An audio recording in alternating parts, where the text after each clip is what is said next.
नमो तस्स भगवतो अरहतो सम्मा संबुद्धस्स.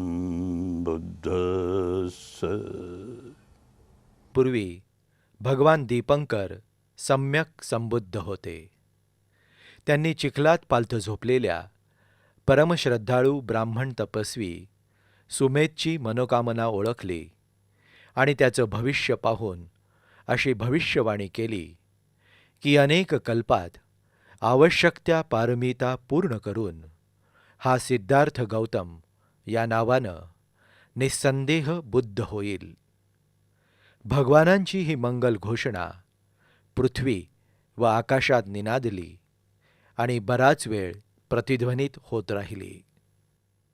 त्याचवेळी सुमित्रा नावाच्या एका ब्राह्मण कन्येची इच्छा जाणून त्यांनी भविष्यवाणी केली की ही या युवकासोबत प्रत्येक जन्मात त्याची सहचारिणी होईल आणि शेवटी जेव्हा हा सिद्धार्थ गौतम या नावानं शाक्य कुळात जन्मेल तेव्हा सम्यक संबुद्ध होईल आणि ही यशोधरा या नावानं याची सहधर्मचारिणी बनेल आणि यांच्याकडून विपश्यना विद्या शिकून जन्म मरणाच्या फेऱ्यातून मुक्त होईल.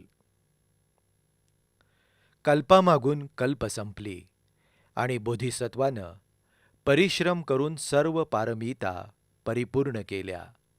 आता त्याला शेवटचा जन्म घ्यायचा आहे. त्यासाठी त्यानं पुण्यवान महामायेची आई म्हणून निवड केली. महामाया तिच्या शयनगृहात गाढ झोपली होती. तिने एक स्वप्न पाहिलं. एक अत्यंत सुंदर पांढऱ्या रंगाचा हत्ती सोंडेत पांढऱ्या कमळाचं फूल घेऊन प्रकटला आहे.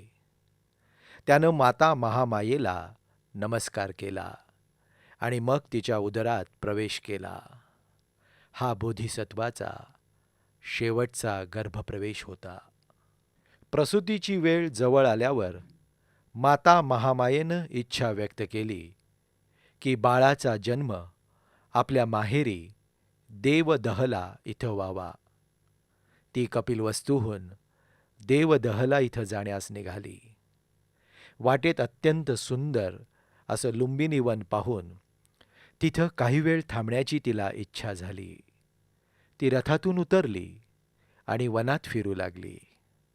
फिरता फिरता जशी एका शाल वृक्षाची फांदी तिनं पकडली आणि पुत्राचा जन्म झाला. हा बोधिसत्व सर्व पारमिता पूर्ण केल्यानं लोकात अग्र होता, लोकात ज्येष्ठ होता, लोकात श्रेष्ठ होता. हा त्याचा शेवटचा जन्म होता. आता त्याचे अजून जन्म होणार नाहीत.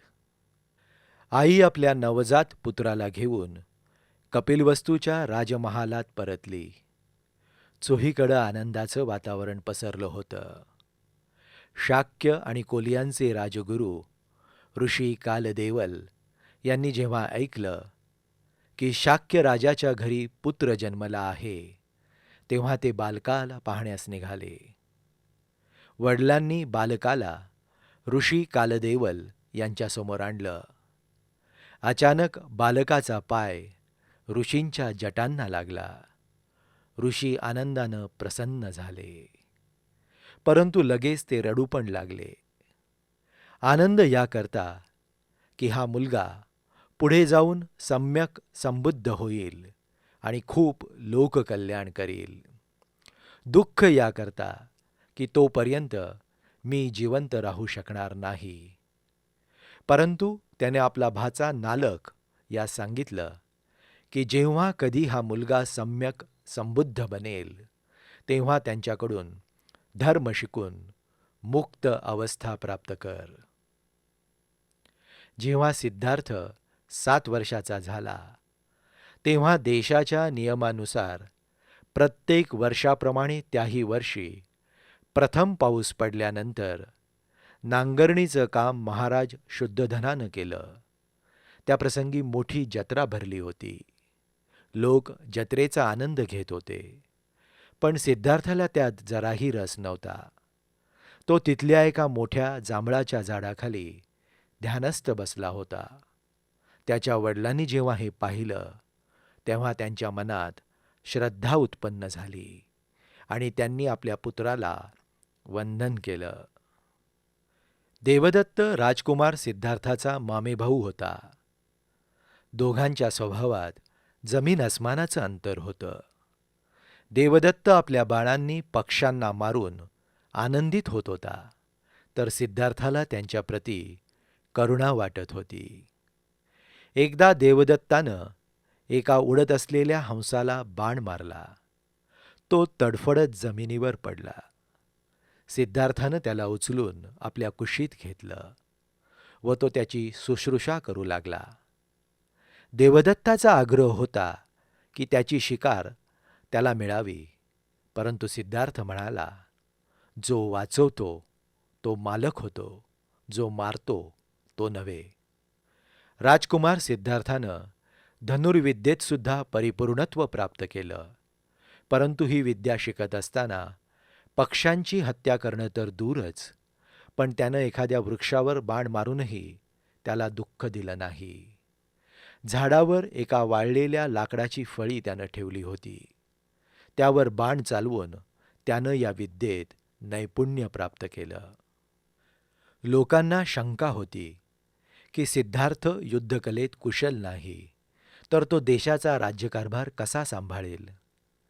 याविषयी त्याची परीक्षा घेतली, जिच्यात तो पूर्णतः सफल झाला. लोक त्याच्यावर प्रसन्न होते. एका पराक्रमी योद्ध्यास कुशल घोडेस्वारीही आवश्यक आहे. या क्षेत्रातही त्याची परीक्षा झाली. एक रानटी रागीट घोड्याला त्यानं मोठं प्रेमानं थोपटून शांत करून वश केलं. ते पाहून लोक प्रभावित झाले, प्रसन्न झाले. देवदहचा कोलीय राजा सुप्पबुद्ध आपली मुलगी यशोधरा हिच्या विवाहासाठी आतुर झाला होता. त्याला राजकुमार सिद्धार्थ पसंत तर होता, परंतु त्याच्या योग्यतेविषयी त्याच्या मनात शंका होती. म्हणून तो सिद्धार्थाची परीक्षा घेऊ इच्छित होता. चौकशीअंती तो पूर्णतः कुशल आहे असं पाहून त्यानं आपल्या मुलीचा विवाह राजकुमार सिद्धार्थाशी करून दिला. राजकुमार सिद्धार्थ मोठा झाला, परंतु त्याला राजेशाही सुखविलासात रस नव्हता. एकदा जेव्हा तो कपिलवस्तू नगर पाहण्याच्या उद्देशानं निघाला, तेव्हा त्यानं धर्मसंवेग जागवणारी काही निमित्त पाहिली. त्याला दिसलं की एक व्यक्ती खूप आजारी आहे. विचारल्यानंतर सारथ्यानं सांगितलं की आजारपणाची ही अवस्था सर्वांनाच येते. पुढं गेल्यावर त्याला असं दिसलं की एक वृद्ध माणूस काठीच्या आधारे चालत आहे, जो कमरेत वाकलेला आहे. सारथ्यानं सांगितलं की वृद्धत्वाची ही अवस्था सर्वांनाच येते. आणि पुढं गेल्यावर त्याला दिसलं की काही लोक एक प्रेत दहन करण्यासाठी स्मशानात घेऊन जात आहेत. सारथ्यानं सांगितलं की असंही सर्वांच्या बाबतीत घडतं. एक ना एक दिवस सर्वांना मरावंच लागतं. आणि पुढं गेल्यावर त्याला दिसलं की एक श्रमण झाडाखाली ध्यानस्थ बसला आहे. त्याच्याशी थोडा वेळ बोलल्यावर राजकुमाराच्या मनात वैराग्य उत्पन्न झालं. मी पण अशा प्रकारे ध्यानात निपुण होऊन सम्यक संबोधी प्राप्त करीन असा निश्चय करून तो राजमहालात परतला. राजकुमार सिद्धार्थ जेव्हा नगराचं निरीक्षण करून परतला, तेव्हा त्यानं ऐकलं की पत्नी यशोधरेनं मुलाला जन्म दिला आहे. हे ऐकून त्यानं तात्काळ निर्णय घेतला की मला आता गृहत्याग करून तपश्चर्या केली पाहिजे. परंतु घर सोडण्यापूर्वी तो आपल्या नवजात मुलाचं तोंड पाहू इच्छित होता. त्यासाठी तो शयनगृहाकडे गेला आणि तिथं त्यानं पाहिलं की यशोधरा आपला मुलाला डोक्यावर हात ठेवून गाढ झोपली होती. तिला जागं करणं त्याला योग्य वाटलं नाही. या कारणास्तव तो आपल्या मुलाचा चेहरा पूर्णपणे पाहू शकला नाही. शेवटी त्यानं निर्णय घेतला की मी जेव्हा सम्यक संबुद्ध होऊन कपिलवस्तूला परत येईन तेव्हा आपल्या मुलाचं तोंड पाहीन. असा विचार करून तो गृहत्यागास उद्युक्त झाला.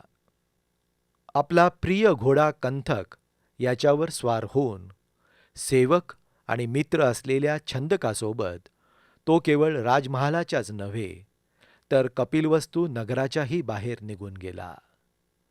पुढे जात अनोमा नदी ओलांडूनच तो थांबला. तिथं त्यानं आपलं राजसी वेशभूषेचा त्याग करून संन्याशाची भगवी वस्त्र धारण केली आणि स्वतः आपल्या डोक्याचे केस कापले. छंदक आणि कंथकाचा निरोप घेऊन तो तपस्येकरता पुढील यात्रेस निघाला. त्याचं लक्ष मगध देशात जाण्याचं होतं.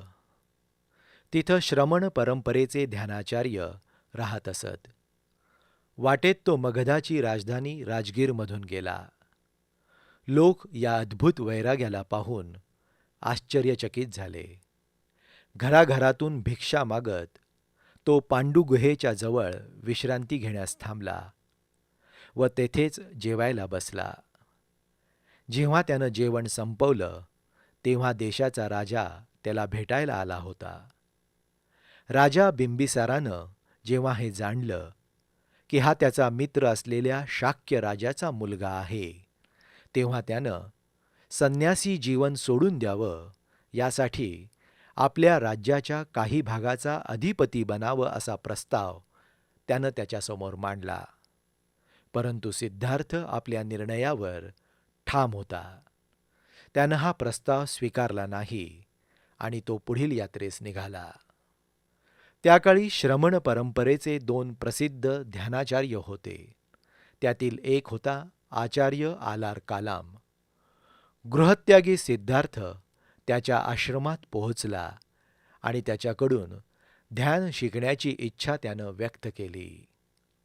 आलार कालामनं प्रसन्न होऊन त्याला 7वं लोकीय ध्यान शिकवलं. त्याची क्षमता तेवढीच होती. सिद्धार्थाचं समाधान झालं नाही, कारण तो मुक्त अवस्थेच्या शोधात होता. शेवटी त्याला धन्यवाद देऊन तो पुढं निघाला. त्या काळात दुसरा अत्यंत प्रसिद्ध श्रमण ध्यानाचार्य होता उद्दक रामपुत्त. गृहत्यागी सिद्धार्थ त्याच्या आश्रमात आला. तिथं त्यानं 8वं लोकीय ध्यान प्राप्त केलं. परंतु त्यानंही त्याचं समाधान झालं नाही. त्याला याही पुढच्या लोकोत्तर अवस्थेची अनुभूती प्राप्त करावयाची होती, ज्यायोगे त्याला जन्म मरणाच्या फेऱ्यातून मुक्ती मिळेल. तो आचार्य रामपुत्ताला धन्यवाद देऊन पुढं निघाला. त्याकाळी उरुवेल नामक स्थान ध्यानासाठी खूप प्रसिद्ध होतं. श्रमण सिद्धार्थ तिथं पोहोचला आणि ध्यानस्थ बसला. कपिलवस्तूचे 5 ब्राह्मण ज्योतिषी पण त्याला शोधत तिथं आले आणि तेही त्याच्यासोबत तपस्या करू लागले. त्या काळची एक प्रसिद्ध मान्यता होती की शरीरास जेवढे जेवढे कष्ट देऊ तेवढे तेवढे कर्मसंस्कारही नष्ट होत जातात आणि शेवटी नितांत मुक्त अवस्था सहजच प्राप्त होते. सिद्धार्थानं याचा कठोर प्रयोग केला. अन्नाचा त्याग करीत करीत त्यानं आपल्या शरीरास सुकवून काट्यासारखं बनवलं. तो अत्यंत दुर्बल झाला. तरी देखील त्याला लोकातीत अवस्था प्राप्त झाली नाही. म्हणून शेवटी त्यानं अन्न ग्रहण करण्याचा निर्णय घेतला. जेव्हा त्यानं अन्न ग्रहण केलं तेव्हा त्याच्या 5ही ब्राह्मण सोबत्यांना वाटलं की आता हा तपभ्रष्ट झाला आहे, म्हणून याला सफलता मिळणार नाही असा विचार करून ते त्याला सोडून निघून गेले. वैशाख शुक्ल चतुर्दशीच्या रात्री झोपेत त्यानं 5 स्वप्न पाहिली. पहिलं स्वप्न, त्यानं पाहिलं की त्याचं शरीर विशाल होत आहे. विशाल होत होत त्याचं डोकं हिमालयाच्या सर्वोच्च शिखरावर जाऊन टेकलं आहे आणि त्याचा उजवा हात अरबी समुद्रातील लाटांद्वारा प्रक्षालित होत आहे. त्याचा डावा हात बंगालच्या समुद्रातील लाटांद्वारा प्रक्षालित होत आहे. त्याचे पाय हिंदी महासागराच्या लाटांद्वारा प्रक्षालित होत आहेत. या स्वप्नाद्वारे भारत आणि नेपाळच्या इतिहासात प्रथमच या दोन्ही देशांचा म्हणजे जंबूद्वीपाचा एक नकाशा प्रकट झाला. याचा अर्थ असा होता की तो सम्यक संबुद्ध बनून संपूर्ण जंबूद्वीपावर विहार करेल आणि त्याची शिकवण इथेच नव्हे तर शीर्ष भागाच्या उत्तरेकडील देशात आणि उजव्या डाव्या हातांच्या व पायांच्या दिशेने समुद्र लाटांच्या पलीकडच्या दूर दूर देशांपर्यंत संपूर्ण विश्वात पसरेल. त्यानं दुसरं स्वप्न पाहिलं की त्याच्या नाभीतून एक रोपटं उगवलं आहे व ते वरच्या दिशेनं वाढत वाढत आकाशापर्यंत पोचलं आहे. हे या सत्याचं प्रतीक होतं की तो पृथ्वीवरील माणसांनाच नव्हे तर आकाशातील देवांना पण धर्म शिकवेल. तिसरं स्वप्न. त्यानं पाहिलं की काळ्या केसांचे आणि पांढऱ्या वेशातील लोक खूप मोठ्या संख्येनं त्याच्याजवळ येऊन त्याला नमस्कार करत आहेत. असंख्य गृहस्थ त्याचे शिष्य बनतील या गोष्टीचा हा संकेत होता. चौथं स्वप्न. त्यानं पाहिलं की वेगवेगळ्या दिशांकडून 4 रंगांचे पक्षी येऊन त्याच्या कुशीत सामावले जात आहेत आणि आपल्या रंगाचा त्याग करून श्वेतवर्णी होत आहेत. हा या गोष्टीचा संकेत होता की ब्राह्मण, क्षत्रिय, वैश्य आणि शूद्र या 4 वर्णांचे लोक त्याला शरण येऊन वर्णभेदापासून मुक्त होतील. 5वं स्वप्न. त्यानं पाहिलं की संपूर्ण पृथ्वी घाणीनं भरलेली आहे आणि तो त्यावर चालत आहे. परंतु पृथ्वीची ही घाण त्याच्या पायाला स्पर्श देखील करू शकत नाही. तो सांसारिक अपवित्रतेमध्ये नेहमीच परम पवित्र राहील, सर्वथा निर्दोष आणि निर्मळ राहील. भाग्यशाली सुजातेची उरुवेल येथील वटवृक्षावर खूप श्रद्धा होती. प्रत्येक वैशाख पौर्णिमेला ती या वृक्षदेवतेची पूजा करत होती. तिचा विश्वास होता की या देवतेच्या आशीर्वादानेच तिला पुत्रलाभ झाला. आता त्याचं लग्नही करून दिलं होतं. परंतु सांसारिक जीवनाविषयी त्याला थोडाही रस नव्हता. तिची इच्छा होती की वटदेवता तिच्या मुलाला मार्गी लावेल. याच उद्देशानं ती वैशाख पौर्णिमेला वटवृक्षाच्या पूजेकरता तयार झाली. आपल्या दासीला तिनं वटवृक्षाखालील जमीन स्वच्छ करण्यास पाठवलं, जेणेकरून तेथे जाऊन ती आपल्या देवासाठी बनवलेली स्वादिष्ट खीर अर्पण करू शकेल. दासी वटवृक्षाजवळ आली आणि तिनं पाहिलं की तिथं स्वतः वटदेव साकार विराजमान आहेत. तिनं मालकिणीस तसंच सांगितलं. मालकीण पण प्रसन्न चित्तानं तेथं आली. पण ती समजदार होती. पाहिल्याबरोबर ती समजली की हा कोणी देव नाही तर कोणी गृहत्यागी तरुण आहे, जो तपश्चर्येकरता या पवित्र जागी आला आहे. तिच्या मनात ममता उत्पन्न झाली. जी खीर आपल्या देवतेला भेट देण्याकरता आणली होती ती या तपस्व्याला अर्पण करून तिनं त्याला आशीर्वाद दिला की तुझी तपस्या सफल होईल. सुजातेची ही खीर अत्यंत महत्त्वपूर्ण होती, कारण बोधिसत्वाचं हे शेवटचं जेवण होतं. यानंतर बोधिसत्व सम्यक संबुद्ध बनणार होते. म्हणून ज्या अन्नाच्या आहारानं त्यांना सम्यक संबोधी प्राप्त झाली त्याची महती काय सांगणार. खालच्या अविची नरक लोकापासून ते वर अरूप ब्रह्मलोकापर्यंतचं संपूर्ण क्षेत्र माराचं आहे, मृत्यू राजाचं आहे. इथे जो प्राणी जन्म घेतो तो कधी ना कधी मृत्यू पावतोच. जोपर्यंत कोणी तपस्वी देवलोकाला अमर समजून तपस्या करतो किंवा रूप व अरूप ब्रह्मलोकाला अमर समजून तपस्या करतो, तोपर्यंत मार क्षेत्राचा हा सम्राट मृत्यूदेव मार प्रसन्न असतो. परंतु जेव्हा कोणी व्यक्ती अनित्यधर्मी अरूप ब्रह्मलोकापलीकडची नित्य शाश्वत लोकोत्तर अवस्था प्राप्त करण्यासाठी तपस्या करतो, तेव्हा तो विचलित होतो. त्याची इच्छा नसते की कोणीही व्यक्ती त्याच्या साम्राज्य क्षेत्राच्या बाहेर जावी. म्हणून जेव्हा त्यानं पाहिलं की बोधिसत्व बोधिवृक्षाखाली बसून याच उद्देशाने तप करीत आहेत, तेव्हा त्याचा तपोभंग करण्यासाठी तो आपल्या विशाल भयानक सेनेसह स्वतःही तेथे येऊन पोहोचला. बोधिसत्वाला विचलित करण्यासाठी त्याने अनेक प्रयत्न केले, परंतु तो अविचलित राहिला. शेवटी मार पराभूत होऊन माघारी फिरला. आता वातावरण शांत झालं होतं. वैशाख पौर्णिमेच्या रात्रीच्या चंद्राची शीतलता चोहीकडे पसरली होती. बोधिसत्व आपल्या साधनेत मग्न होता. तो जे लोकीय क्षेत्राच्या पलीकडले आहे त्याच्या शोधात होता. जे नित्य शाश्वत लोकोत्तर क्षेत्र आहे, जिथे जन्म नाही, मृत्यू नाही, त्याचा साक्षात्कार कसा होईल?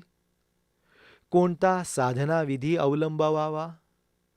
शोधत शोधत मनाशी जुळलेल्या शारीरिक संवेदनांची अनुभूती होऊ लागली. विपश्यना जागृत झाली. त्यांना समताभावानं पाहता पाहता ज्याचा शोध होता ती अवस्था प्राप्त झाली. हीच बोधिसत्वाची सम्यक संबोधी होती. अनेक कल्पात पारमिता पूर्ण करीत करीत ज्याची प्राप्ती करायची होती त्यात तो शेवटी सफल झाला. बोधिसत्व सम्यक संबुद्ध झाला.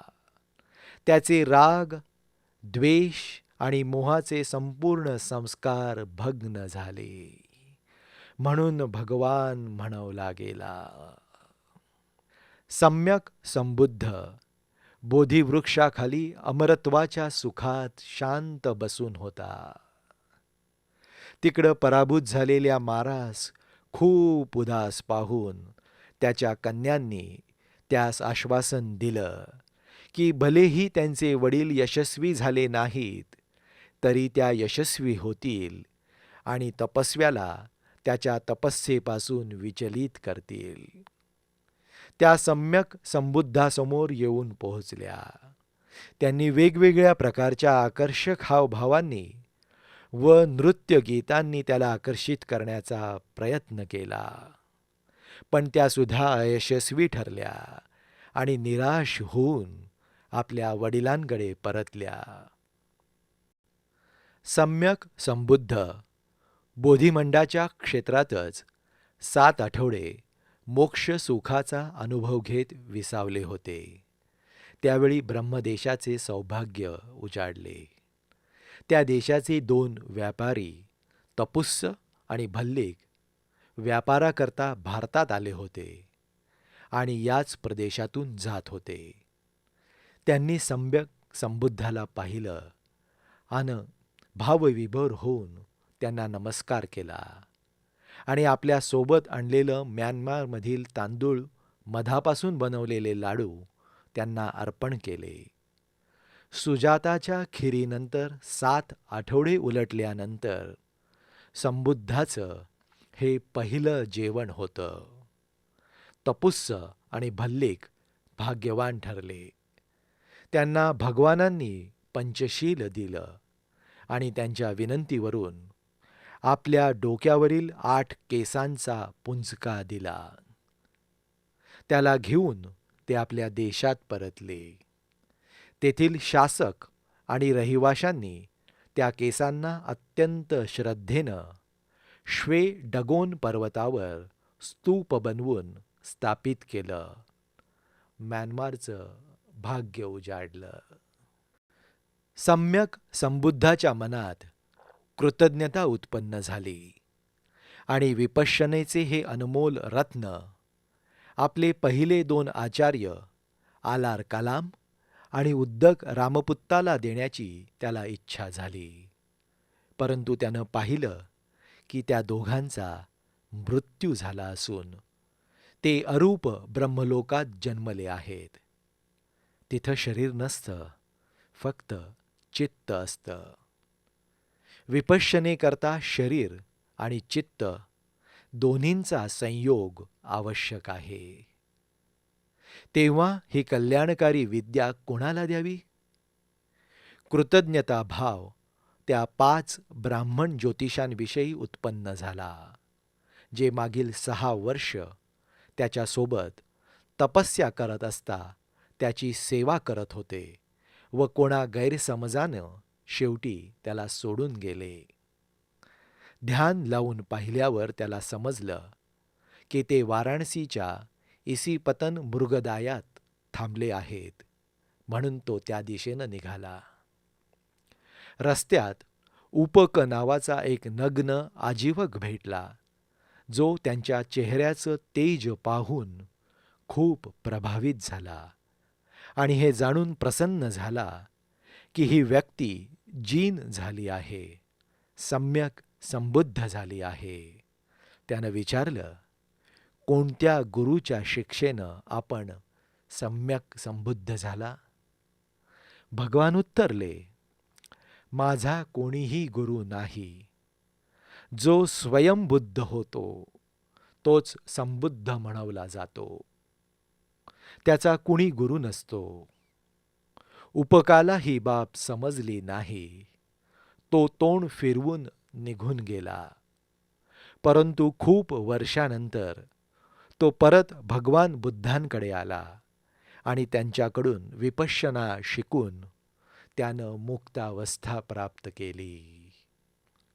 भगवान आपल्या 5 साथीदारांना धर्म देण्यासाठी मृगदाय म्हणजे सध्याचं सारनाथ येथे पोहोचले. एकदा त्या सहकाऱ्यांच्या मनात आलं की ही व्यक्ती तपभ्रष्ट झाली आहे, हिच्याकडून आपण काय शिकणार?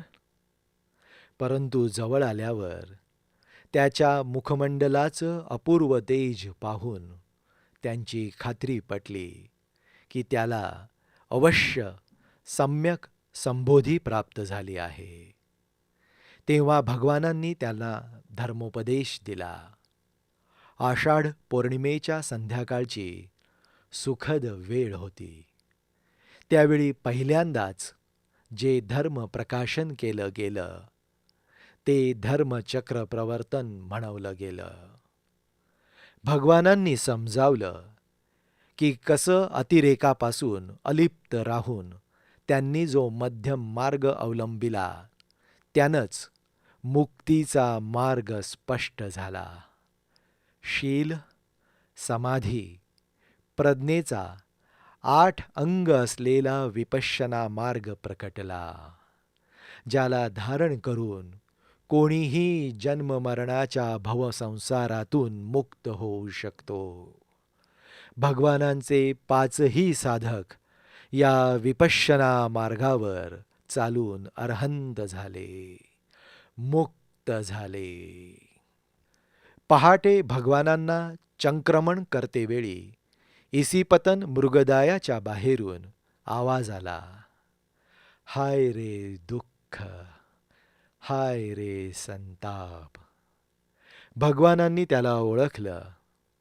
तो यश होता, त्या सुजाताचा मुलगा, जिनं त्यांना संबोधी प्राप्त होण्यापूर्वी खीर दान केली होती. भगवानांनी त्याला आत बोलावलं.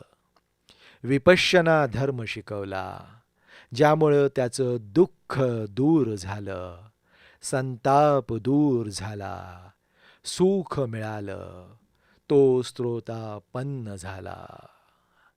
त्यावेळी यशचा शोध घेत त्याचे वडील तेथे पोहोचले.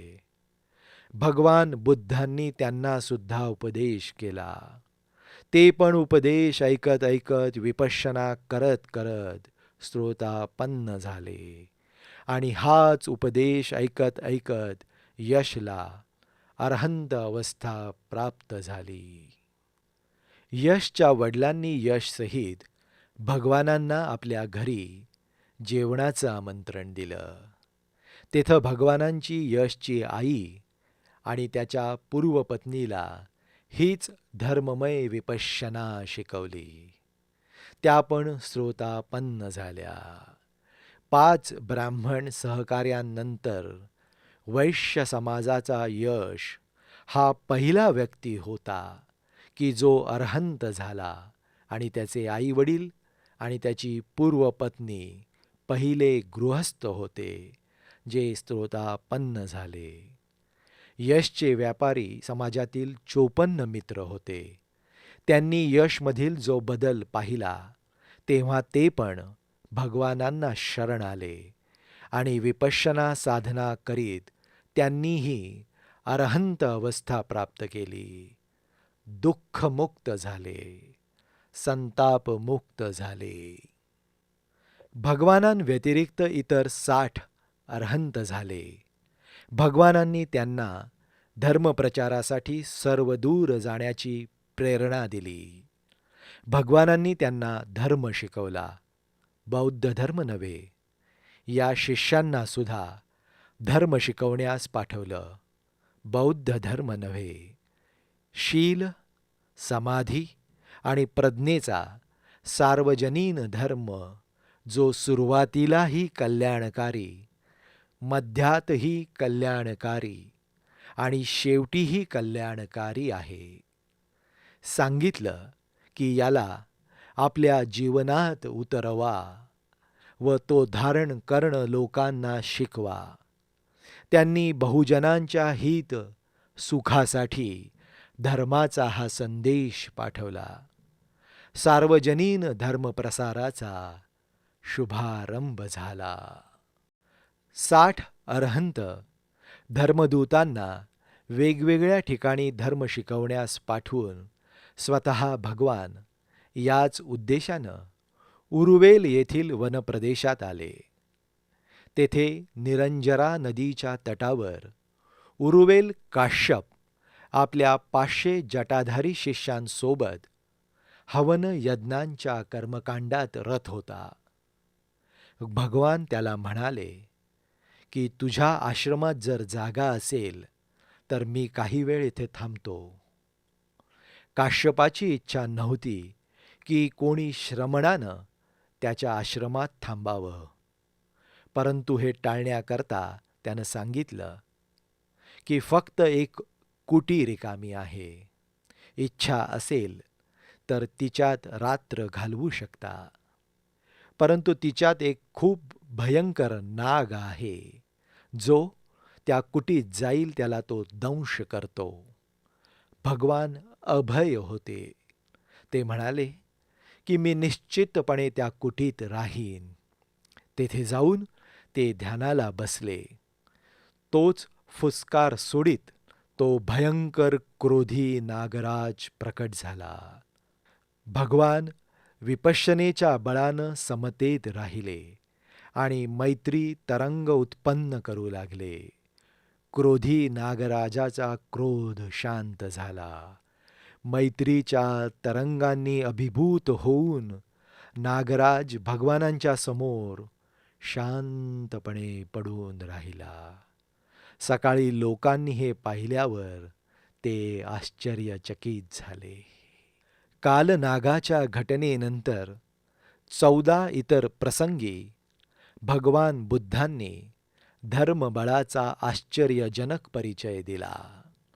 त्यानंतरही उरुवेल काश्यप आपल्या खोट्या अहंकारात अडकून राहिला व समजत राहिला की मी अर्हंत आहे, पण हा व्यक्ती अर्हंत नाही. भगवानांनी अर्हंत कोण असतो हे त्याला समजावलं. जो शीलात प्रतिष्ठापित होतो आणि नंतर मनाला एकाग्र करून प्रज्ञामयी विपश्यनेच्या बळानं विकारापासून नितांत मुक्त होतो, तेव्हाच कुणी अर्हंत होतो. उर्वेल काश्यप भगवानांद्वारे सांगितलेल्या विधीनुसार विपश्यना करीत खऱ्या अर्थी अर्हंत झाला. आता तो मिथ्या अर्हंत राहिला नाही. त्याला मुक्त झालेला पाहून त्याच्या 500 शिष्यांनी भगवानांनी शिकवलेल्या विपश्यनेचा अभ्यास केला आणि ते पण अर्हंत झाले, मुक्त झाले. आता त्यांना आपल्या जटांचं ओझं वाटू लागलं.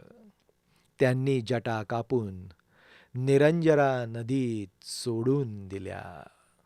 निरंजरा नदीच्या तीरावर काही अंतरावर उर्वेल काश्यपाचा लहान भाऊ नदी काश्यप आपल्या 300 शिष्यांसोबत आणि त्याही पुढे काही अंतरावर दुसरा भाऊ गया काश्यप आपल्या 200 शिष्यांसह अग्नी तपश्चर्येत मग्न होते.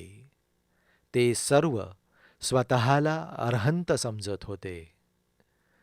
त्यांनी पाहिलं की निरंजरा नदीत केसांच्या जटा व चेहऱ्यावरील केसांचे पुंजके तरंगत येत आहेत.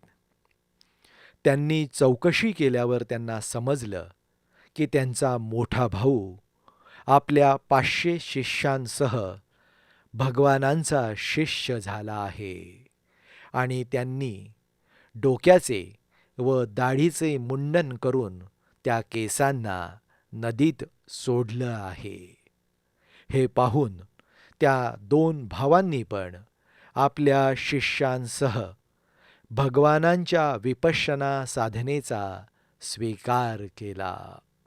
शील, समाधी आणि प्रज्ञेत ते प्रतिष्ठित झाले, खरे अर्हंत झाले आणि मुक्त झाले. तेही मुंडन करून भगवानांचे श्रद्धाळू शिष्य झाले.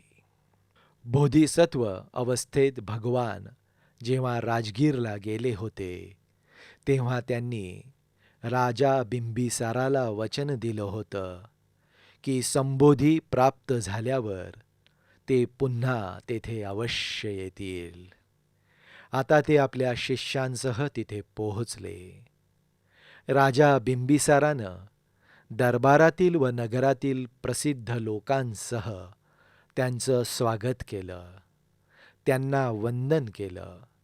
काही लोकांना आश्चर्य वाटलं की उर्वेल काश्यपासारखा आचार्य काय भगवानांचा शिष्य झाला आहे की भगवान बुद्ध त्याचे शिष्य झाले आहेत. काश्यपानं सर्वांसमोर स्पष्ट केलं की मी भगवानांनी सांगितलेल्या विपश्यना साधनेचा अभ्यास करून शील, समाधी, प्रज्ञेत प्रतिष्ठित होऊन राग आणि द्वेषापासून संपूर्णतः मुक्ती मिळवली आहे. मी, माझे भाऊ आणि आमचे सर्व साथीदार खऱ्या अर्थानं अर्हंत झालो आहोत. आम्ही सर्व भगवानांचे शिष्य आहोत. उपतिस्स आणि कोलिद लहानपणापासून मित्र होते. पुढे दोघेजण सारीपुत्त आणि मोग्गल्लान नावानं प्रसिद्ध झाले. सारीपुत्त एक दिवस राजगीरमध्ये भिक्षाटनाकरता निघाला, तेव्हा त्याला दिसलं की अर्हंत अश्वजित शांत चित्तानं नजर खाली करून जात होते. जेथे ते थांबले तेथे त्यांना भेटून तो म्हणाला की असं वाटतं आहे की जे प्राप्त करून घ्यावयाचं आहे ते आपल्याला प्राप्त झालं आहे. हे मला सांगा, तुम्ही कोणती तपश्चर्या केली की जिच्यामुळं तुम्हाला ही अवस्था प्राप्त झाली? त्याच्या वारंवार आग्रहामुळे अश्वजितानं जे काही थोडक्यात सांगितलं ते ऐकता ऐकता सारीपुत्राच्या पूर्वजन्मीच्या पारमितांच्या कारणानं विपश्यना जागृत झाली आणि तो तेथेच श्रोतापन्न झाला. त्यानंतर त्यानं आपला मित्र महामोग्गल्लानाकडे जाऊन त्यालाही विद्या सांगितली. ती ऐकता ऐकता तो पण श्रोतापन्न झाला. दोघांनी आचार्य संजय सोबत काम करणाऱ्या त्यांच्या 250 शिष्यांना सूचित केलं आणि त्यांना ते आपल्यासोबत भगवान बुद्धांकडे घेऊन गेले. आचार्य संजय गेले नाहीत. सारीपुत्त आणि महामोग्गल्लान आणि त्यांच्या या 250 मित्रांनी भगवानांनी सांगितलेल्या विपश्यना मार्गावर चालत अरहंत अवस्था प्राप्त केली.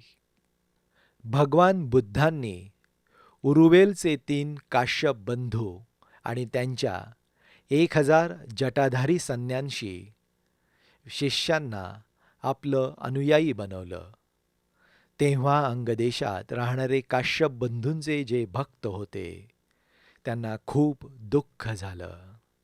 सारीपुत्त आणि मोग्गल्लान पण भगवानांचे शिष्य झाले.